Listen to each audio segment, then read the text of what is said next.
নিন। আরে বললাম তো আমি খাবো না। একবার খেয়ে দেখুন না। I said no.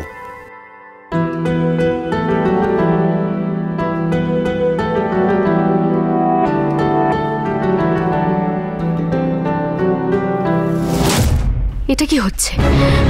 আমি তো এসেছিলাম এভিকে বাইরে কোথাও খেতে নিয়ে যাব বলে, আর গোবর দেবী চলে এসেছে এখানে। বেশ, আপনি না খেলে আমিও খাবো না। গোবর দেবীর আমার প্রতি কনসার্নটা এখনো আছে। মাঝখানে এত কিছু ঘটে গেল, তারপরে ওর ইমোশনাল অ্যাটাচমেন্ট কাটেনি। ওকে যে করে হোক এটা বুঝতেই হবে। সে না খেলে না খাবি, তোর এই গোবরগিরি না আমার উপর কাজ করবে না। আমি খুব ভালো করে বুঝে গেছি তোর A for arrogance, B for blackmailing. আর এটা নতুন অ্যাড হয়েছে C ফর কাউডাং, যেটা মাথায় আছে। না খেলে না খাবি। আমি বুঝতে পেরেছি আপনি কেন খেতে চাইছেন না। আপনি আমায় হিংসে করছেন। আপনি ভাবছেন আমি বেশি ভালো পোলাও বানালে আপনার তো আর নামই থাকবে না। আসলে আমার রান্নাটা আপনার থেকে বেশি সুস্বাদু, তাই খেতে চাইছেন না। Can't believe this! তুই এত বড় কথা শেফ এভিকে বললি? তাহলে খেয়ে দেখুন। কি ভাবছিস কি তুই? তুই আমার থেকে বেটার বানাবি?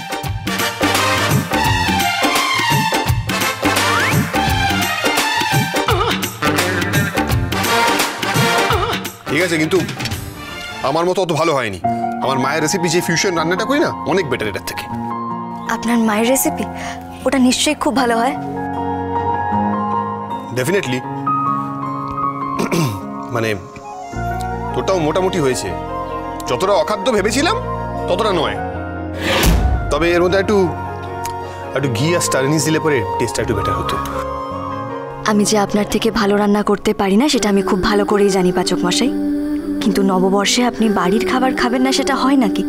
তাই তো এই কথাগুলো বললাম। আমি আর নিতে পারছি না, জাস্ট নিতে পারছি না। এভি, ম্যান্ডি তুই? এমনি এসেছিলাম, ভাবলাম তোমাকে নিয়ে কোথাও একটা খেতে যাই। I have to take this call. Excuse me. Hello? Yes, tell me. এই, তুই এখানে কি করছিস রে? এভির ক্যারিয়ার বলে তার কিছুই বাকি রাখলি না, আর কত ক্ষতি করবি তুই? দেখ মান্ডবী, কার কিসে ক্ষতি কিসে লাভ সেটা আমি খুব ভালো করে জানি। তোর এসব খাবার না এভি খাবে না। আজ আমার সঙ্গে এভি বাইরে যাবে। পাচক মশাই আজ সন্ধ্যাবেলা বাড়ি ফিরবেন। সন্ধ্যাবেলা সকলের সঙ্গে কাটানোটা ওনার দায়িত্বের মধ্যে পড়ে। What? আমি কি করব না করব সেটা তুই ডিসাইড করবি? পাচক মশাই, আজকে সন্ধ্যাবেলা বাড়িতে ছোটকা একটা জলসার আয়োজন করেছে। আপনিও যদি সেখানে থাকেন তাহলে সবার খুব ভালো লাগবে। সেটা তুই ডিসাইড করবি না কিন্তু। দেখুন, আপনি কি করবেন না করবেন সেটা সম্পূর্ণ আপনার ব্যাপার। তবে আপনি যদি সন্ধ্যাবেলা বাড়ি ফেরেন তাহলে মুকুট চুরির ব্যাপারে আপনাকে একটা কথা জানাতাম আমি।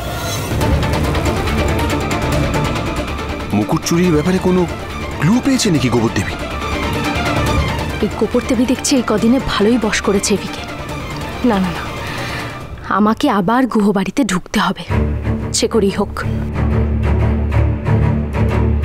মা আনন্দী, আজকে সকলের সঙ্গে পাচক মশাইও যেন বাড়ির জলসায় থাকেন, এটুকু দেখো তুমি।